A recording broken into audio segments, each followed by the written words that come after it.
everyone. Welcome back to the show. Great to have you here today on this latest Cabral concept, our Total Wellness Tuesday show, where we are going to be going over what nut milk is best and healthiest for you. We'll also be comparing it a bit to cow's milk. So if you're someone that's looking to get away from more dairy-based products, especially as you begin to learn more about how they're not so healthy for you after all, we can begin to transition to what the best nut milk may be for you, your kids, your family. All right, so let's dive right into the show. What I want to share with you here today, I'm going to go through about a half a dozen, maybe 7 or 8 different types of nut milk. I'll go through the variations in vitamin. Well, let's talk about this, right? One of the biggest reasons we say, well, we need to get our milk because we need to get our calcium. So we'll be going through the calcium levels between cow's milk and all the different types of nut milk. I'll be giving you some of my personal recommendations on the different types of nut milk we use. Plus, I will also share with you how to make your own nut milk right at home with no additives, no preservatives, nothing enriched absolutely at all. So it's going to be, again, always try to make the Cabral concept episodes actionable, but not like impossible to implement, right? So you want to learn from podcasts that you listen to, but you also want to be able to implement, right? So you want the knowledge, but you want to be able to make these things happen. So this show is going to be all about that. I really did a lot of research on this here for you today. And so I've got a couple notes, and I'm actually just going to start to work down that list right now. And then I'm happy to always answer your questions. So easiest way to get answers to your questions are at cabralsupportgroup.com. That's our free Facebook group. Super easy. Obviously, it's free. A lot of people don't love being on Facebook. Listen, I get it. I'm not on Facebook except for the IHP groups and our Cabral support group. If someone mentions something on my feed or whatever it is, friend, or I don't even see it. So I get it. But you can use Facebook for these great private groups. And so basically you can ask private questions inside of these groups. The whole world's not going to see it, right? Just like-minded people. So that's one way. Of course, you can always email us as well. That's not an issue over at support@equa.life. Happy to take those questions too. All right, let's dive right into the show though. So most people, if you're like me, you grew up drinking cow's milk. Now, the issue with that, and there are a lot, is this: whether you're drinking organic cow's milk, grass-fed cow's milk, raw milk, which actually is on its own category, so I want to take that out of the equation at all whatsoever, or just regular conventional milk. All right, we'll talk about that first. The number one reason why cow's milk is not really great for humans, it's the number one IgG food sensitivity that I see in my practice. It has to be at least 10,000 labs for IgG food sensitivities. And the number one is cow's milk, without a doubt. And the main protein in cow's milk, casein. I've done shows on casein before. We'll try to link them up today. So if you want to go to stephencabral.com/1922, that's where the 3 big takeaways will be inside the PDF that we add for these shows. So that'll be easy. And then any other links we'll add to that here as well. But with cow's milk, you have to understand is that when you run an IgG food sensitivity test, and if you don't know what that is, again, we'll link that up here today. What's the difference between an IgE, IgA, and IgG sensitivity? So we'll link up, do a whole podcast on that for you at 1922. But the short of it is this: it's a reaction that you have not right away. It doesn't give you gas, doesn't give you cramping, doesn't give you bloating, doesn't give you hives, doesn't give you a headache right away. This is a delayed reaction, a day, 2 days, or 3 days after you have the cow's milk. It's called an IgG food reaction. It could be any food. Cow's milk just happens to be the number one food we test out of about 300 like so-called healthy foods. We don't test, Fruity Pebbles. So when you look at it, you say, well, what does that end up as? Well, in kids, we see it a lot as eczema, or we see it as potentially psoriasis, skin rashes, headaches, allergies, mucus buildup, joint pain, lower mood, all sorts of issues. I mean, that's really it. And that can happen because an IgG reaction leads to inflammation. And then the inflammation just simply goes after what are those weak parts in your genetics, right? And so for me, weak parts, allergies, right? Swollen eyes, headaches, those types of things, mucus buildup. That would be my genetics. I'm more Th2 dominant. So allergies, or just my history with mastocytosis, mast cell activation syndrome, that's where it would lead to, right? And I have no reaction. I could eat a whole pizza and there would be no reaction that night. The next day, maybe a little fatigued more than usual, a little bit more stiff, right? And then if I kept doing more dairy, I'd start to get the sinus congestion and much more. That's just me. Again, some other people will have different reactions based on their body. So one big thing with cow's milk is that it's the number one IgG food sensitivity. And again, it affects children as well. You can run a simple IgG food sensitivity test. You can do it right at home. I do it for my daughters. I do it for myself every year. It's really easy to do. Again, we'll link that up. If you want to just go find it on your own as well, it's at equa.life as well. These are just open source labs you can do right at home. So that's straightforward, okay? IgG food sensitivity, but also keep in mind that cow's milk, unless it's grass-fed, even organic, again, understand that organic means that, okay, it was fed organic-based food. Well, what does it mean? Well, it could very well be fed organic soy, organic corn, but it doesn't mean that it was fed a diet that a cow should be eating, which means it could still be very high in inflammatory levels of omega-6s, which is why we also recommend you run your omega-3 levels, right? And you can do that, again, simple lab test. We'll link it up today at stevencabral.com/1922. But the other choice is this. You could simply eliminate the cow's milk because let's say you're doing the organic, which is great. Grass-fed, obviously, much better, right? Because what are you getting? Well, you're getting a better profile of the omega-3s, and hopefully it's not treated with antibiotics, et cetera, which we're going to talk about now. But no matter what, you still have the protein, and the protein still causes an IgG food sensitivity. So whether it's organic, grass-fed, or not, you're going to be more prone to those food sensitivities. There is an argument for raw milk. We were not going to go over raw milk on today's show, especially since it's illegal, believe it or not, in most states, at least in the United States. But again, we'll save that for another topic. I have talked about raw milk before, and you can always search that on the podcast page. So here's the thing. Regular conventional milk, though, which is what the majority of the world drinks. So conventional milk is filled with estrogen-based hormones, recombinant bovine growth hormone. Okay, these are growth hormone stimulants that could lead to the growth of cancer in the body and certainly inflammation. These animals are fed massive amounts of antibiotics right in their feed. Believe it or not, the majority of antibiotics in the United States goes to cattle, because they're fed such atrocious diets that they would be dead otherwise if they were not put on these antibacterials, which are the antibiotics.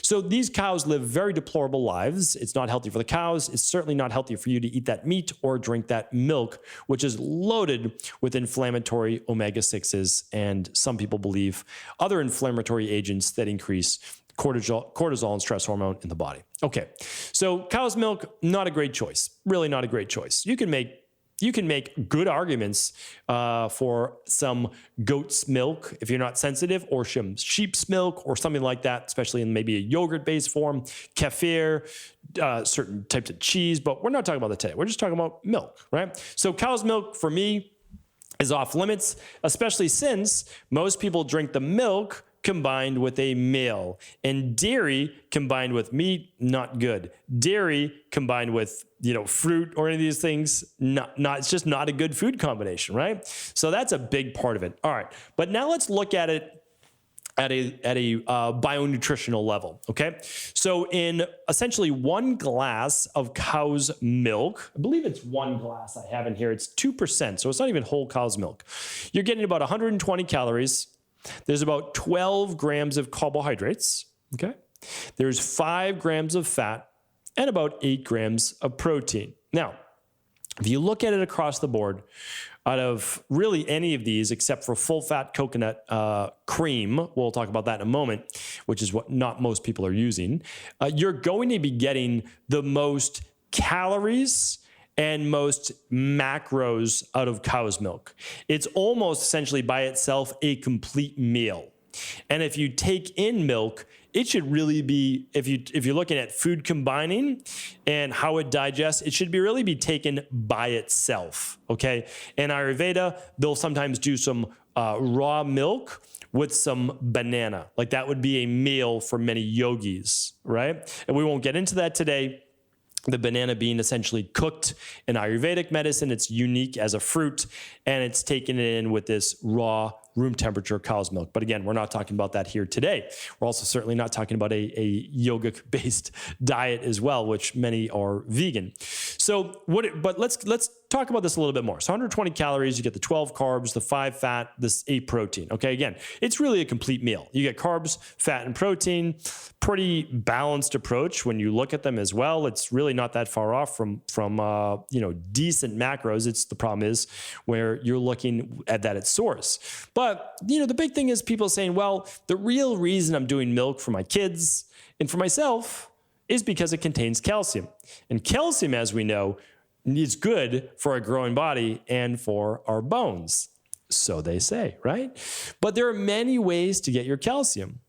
And the interesting thing about pretty much all forms of homogenized milk and store-bought milk, not raw milk, is that the calcium is not all that bioavailable. And the interesting thing is that due to the acid nature of a lot of these conventional-based milks, that again, I always have to phrase this properly. I understand that foods, although acidic or alkaline, are not going to radically change the pH of the blood, which maintains a pretty constant 7.356 pH level. So just slightly above alkaline. But here's the thing. A lot of people, when they make the statement, well, there's no such thing and it doesn't really matter whether the food's acid or alkaline, they're missing the point that you don't get a free ride. Anything you put in your body, it's not a free ride. So what happens is when you put in quite acidic foods into your body, it's not like all acidic foods are bad, but if you put one in your body, well, your body needs to then use some alkaline-based minerals in order to buffer that response. Or, and I won't go too deep on this, oftentimes that means bringing more calcium into the bloodstream. And that means breaking down, well, either it's bioavailable already or it's broken down from the bones, etc. That's why when you look at studies with really milk, if we look at true studies, we see that there's no real benefit with osteoporosis. But again, I still believe that you should be getting calcium in your diet. I'm a wholehearted believer of that, so don't get me wrong. It's just I want to be fair here, and we have to also be cognizant of a lot of these studies that were actually done by the dairy industry. All right, so calcium's at 29%. I'm not really going to go through the rest. There's a little bit of potassium. There's a decent amount of riboflavin. Okay, so when we look at that B vitamin. Vitamin A, minuscule. B12, 19%. Vitamin D, 26%. Vitamin E, 0. But again, keep in mind, some of this is just simply fortified as well. And when we look at these percents, you're like, 26% of vitamin D. Well, that seems like a lot. No, we're still only talking about based on the 400 or so IUs just to prevent rickets. So we're just talking about disease prevention. We're not talking about optimal. All right. So that's cow's milk. I made the biggest deal about cow's milk because all of these nut milks now, which I'm going to go through fairly quickly, are all being based against cow's milk because I'm saying to people, listen, let's make the switch for your health. If you're drinking cow's milk, let's make the switch. So the first one that was really around and became the most popular was almond milk. So if we look at that, about 30 calories per serving, about 1 carb, 2.5 grams of fat, and about 1 gram of protein. So when you look at most nut milks in general, you're going to find there's not a lot of anything in them. There's like 4 to 7 grams of carbs, certainly not enough to throw off blood sugar. Fat is going to be, that could vary. Again, that's going to vary because we're talking about these typically coming from a lot of nuts. Some of them won't. We'll talk about oats in just a moment, and rice and soy, and then not a lot of protein at all. Okay. So when we look at this, then we're talking about really low calories, low macros in general. So what are we then really talking about? Well, hopefully people, back in my day when I was trying to put on weight to do more natural bodybuilding, I was drinking crazy things. I was telling this story the other day. When I was in my early 20s, I was 22 and I was trying to get to 200 pounds. And as a natural bodybuilder, I was just eating massive amounts of food. And it was actually this is going to sound deplorable. I know that. I understand that, but that's why we can learn from these things. I was putting some heavy cream into my weight gain, whey protein shakes in order to get that anabolic effect. Now, when you look at the science behind that, it actually works. But is that good for your health? No, absolutely not. Is it good for weight gain and muscle gain? Yeah, it actually does work. It's a very anabolic substance. It can increase insulin growth factor, IGF-1. But again, kind of horrifying thinking back on that. Anyway, but that's what we do sometimes when we're 20 years old, 22 years old. I was probably somewhere right around there. I was definitely in college, and that was a goal, right? That was a goal of mine, and so I look back on it, certainly wasn't doing it for health, but was doing it more for body transformation. That's why body transformation does not always equal health. I certainly put on the weight, I put on the muscle, but was that the healthiest thing to do? No, it was not. So when we look at that though, let's go back down the list. All right, so we're not going to get a lot of calories from any of these nut milks. Now, remember, calcium at cow's milk was 29%. For almond milk, you're getting 35% of your calcium for the day. So, almond milk actually has more calcium than cow's milk. So now you can't really make the argument you're taking in dairy for calcium because you can get the same amount in almond milk, actually 6% more. So now when we look at coconut milk, and we're really looking at this now out of a carton, not the can, which I'll talk about in a minute. Well, let me give you one of my favorites for almond milk. There's a few foragers, one near us that you can get, which is just literally almonds and water. So it's like, it's as clean as you can get. Another really more commercial one that you'll find at a lot of locations is Malk. And Malk, I want to see if I have the label right here for you, because I was trying to look this up just to make sure I had the label for you. And this Malk is just filtered water, organic sprouted almonds, and Himalayan sea salt. So that's as clean as you can get. Now, just keep in mind, when there's no preservatives at all, that these, once they're opened, aren't going to last more than 4 to 5 days maximum, just like making your own. So just keep that in mind. They have a very low shelf life, so don't buy the biggest one if you're not going to use it, okay? So let's get back to our nut milks, though. So coconut milk right out of the carton, 1 carb, about 4 grams of fat, about 0 grams of protein. The fat inside of coconuts is more saturated in nature. So if you care about that, you're going to get more saturated fat there. Okay. How much calcium in coconut milk? 35%. All right. Interesting. Okay. So we go with that. I'm going to glaze over coconut cream. So I use coconut cream sometimes in some of the recipes that I talk about or in a smoothie. But if you just add coconut cream to an iced coffee or tea or anything like that, it's going to clump. It's really just heavy fat. That's what it is. Like it's a blob of solid fats. So if you were to look at that per container, the brand that I like is Native. That's one that I typically use. There are a few others, but Native Forest is the brand that I typically use because the only ingredients are organic coconut milk, purified water, and organic guar gum. And guar gum is one of the few stabilizers that actually have some benefit for the gut as well as a prebiotic.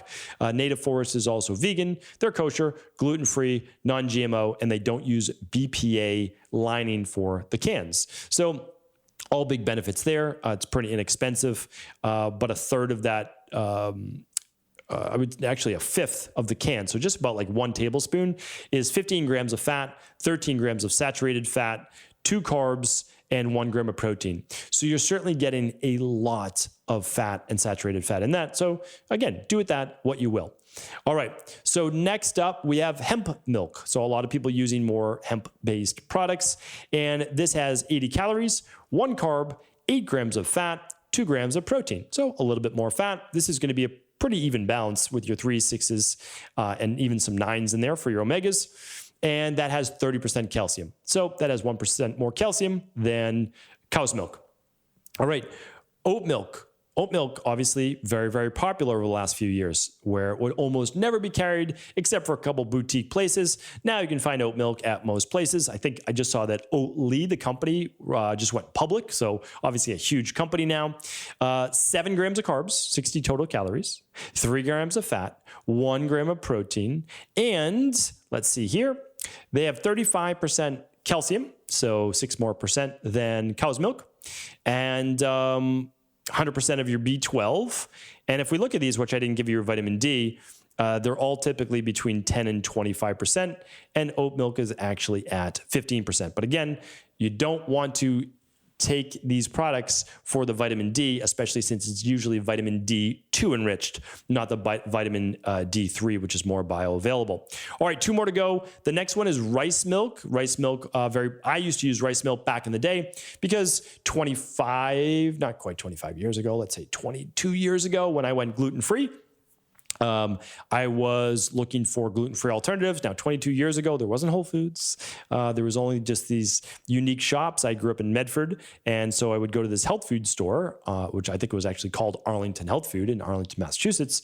And they actually had rice crusts for pizza. They had rice cheese. They had rice milk. They had all these different things. Now, I want to give you a little caveat here. Let me go through the stats first, then I'll give you the caveat. 70 calories in rice milk, 11 grams of carbs, so a little bit more carbs, total fat 2.5, no protein. Now, how much calcium? 25%. Okay, so this one is a little less than cow's milk in terms of calcium, but again, not by a lot. Okay, the problem with rice milk and rice cheese and rice everything is that unless you know the company, there's a good chance that you might be increasing your levels of arsenic in your body. Arsenic is a heavy metal that is certainly not good for the nervous system and overall health of the body.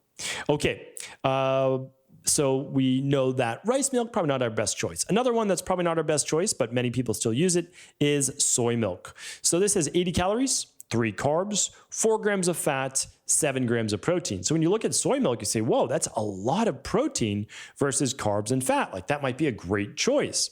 Well, you might think so, but the problem is it's a soy isolate. So for any potential benefits you might get from a lot of the soy isoflavones for postmenopausal women, or anyone that might be able to benefit from a couple times a week of some sprouted organic non-GMO tofu or something like that, this is not the product for you. I experimented many, many years ago. I was around 25, 26 with some soy-based alternatives because I was trying the blood type diet back then. And so I was using a lot of soy. I personally had really bad reactions to soy. A lot of estrogenic-based issues started to happen. Not ideal. I don't recommend it for anyone to consume that level of soy. If you put a little bit of soy milk in your coffee or tea, meaning like a couple tablespoons, is it a big deal? Probably not. But consuming 8-ounce glasses of soy milk, certainly not a good idea. And it also has less calcium than any of the other products we spoke about today at 20%. So something to take into consideration. So when we're looking at these, what are we really seeing? We're seeing that pretty much I wanted to give you one more, which is one of my favorites, and that's macadamia nut milk. It's a monounsaturated fat, and I have the label right here for you as well.